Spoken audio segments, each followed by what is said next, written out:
आपलं आरोग्य आपली जबाबदारीमध्ये मी आदरणीय डॉक्टर सरांचं मनापासून स्वागत करतो। मी मुक्रंबाद या गावी आलेला आहोत, तालुका मुखेड, जिल्हा नांदेड या ठिकाणी आलेलो आहोत। डॉक्टर साहेबांचं नाव आहे अनिल पंदिलवार साहेब। मागच्या 39 वर्षापासून त्यांनी प्रॅक्टिस करतात। दररोजचं किमान 100 पेक्षा जास्त पेशंट बघतात, तरीही स्वतः आळस न करता व्यायाम करतात, स्वतःला स्ट्रॉंग बनवतात। आपण त्यांनाच विचारूया त्यांचं आरोग्याचं रहस्य काय। मी डॉक्टर अनिल अंबादासराव पंदिलवार, माझं शिक्षण DHMS CCMP। मी 39 वर्षापासून मुक्रंबाद येथे वैद्यकीय सेवा देतोय आणि माझं फिटनेस राहण्यासाठी मी रोज नियमितपणे 1 तास स्ट्रेचिंग एक्सरसाइज, योगा, प्राणायाम, आहाराचं बॅलन्स याची मी खूप काळजी घेतो।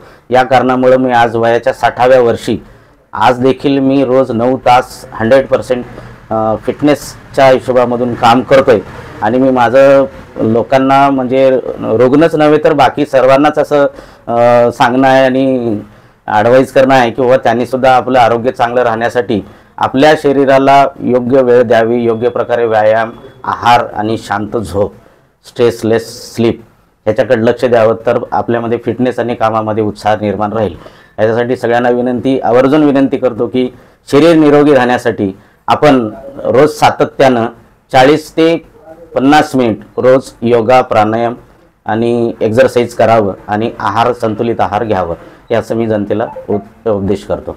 डॉक्टर साहेब, आपण डॉक्टर आहात, अनेक पेशंट बघता, तरी म्हणजे दिवसभरातलं शेड्यूल बिझी असताना तुम्ही वेळ कसं काढता तुम्ही? वेळच फार हे महत्त्वाचं औषध आहे। स्वतःसाठी जर आपण या गोष्टीसाठी आपण सुदृढ राहण्यासाठी जर वेळ देत नसाल तर आपण रुग्णांना काय समजून सांगणार किंवा रुग्णांना काय उपदेश करणार?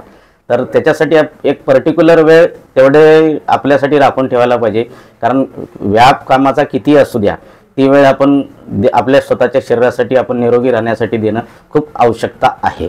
डॉक्टर साहेब, बरेच नागरिक आपल्या भारतामधले व्यायाम करण्यासाठी आळस करतात, अशा नागरिकांना सल्ला काय आपला?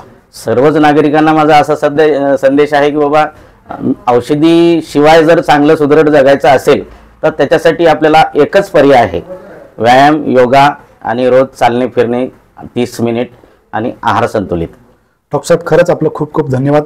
39 वर्षापासून प्रॅक्टिस करता, पण तुम्हाला बघल्यानंतर असं वाटतंय की आपण 15 वर्षापासून प्रॅक्टिस करत आहात असं वाटतंय, कारण तुमचा अनुभव, तुमचं शरीर संपत्ती खूप चांगलं सांभाळत। खरंच आपलं आदर्श भारतातले सर्व नागरिक घेतलं पाहिजे आणि व्यायाम केलं पाहिजे। जय हिंद, जय भारत। नमस्कार। नमस्कार।